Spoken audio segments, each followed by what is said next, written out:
সম্প্রতি দেশের বিভিন্ন স্থানে জাতীয় নাগরিক পার্টি এনসিপির নেতাকর্মী ও গাড়িবহরে হামলার ঘটনা ঘটেছে। এসব হামলার ঘটনায় বিভিন্ন শ্রেণী পেশার মানুষ প্রতিবাদ জানালেও নীরব ভূমিকায় দেখা গেছে খোদ দলটির জ্যেষ্ঠ যুগ্ম আহ্বায়ক সামান্তা শারমিনকে।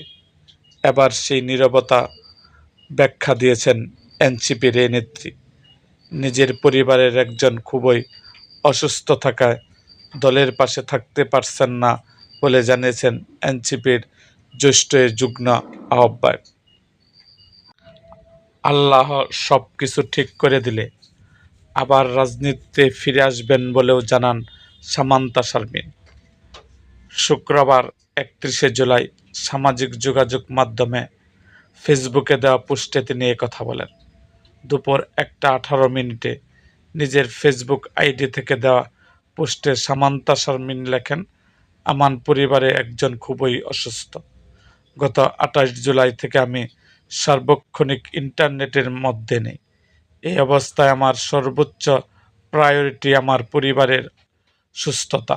আমি জানি দেশের যে পরিস্থিতি চলমান এবং আমার দলের উপর যে নিগ্রহ অত্যাচার নেমে এসেছে সেখানে আমার থাকা দরকার, কিন্তু তা আমি পারছি না।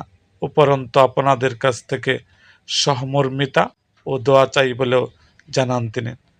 আল্লাহ সব কিছু ঠিক করে দিলে আবার রাজনীতিতে ফিরে আসব উল্লেখ করে এনসিপির এই নেত্রী বলেন, তখন সার্বিক পরিস্থিতি সম্বন্ধে আবার মন্তব্য ও করণীয় নির্ধারণ করব।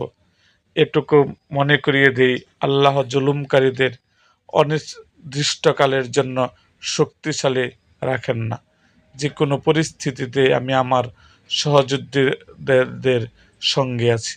উল্লেখ্য, জুলাই পথযাত্রা কর্মসূচিকে কেন্দ্র করে সম্প্রতি হবিগঞ্জ এবং সিলেটে এনসিপির শীর্ষ নেতাদের গাড়িবহরের পরপর হামলার ঘটনা ঘটেছে।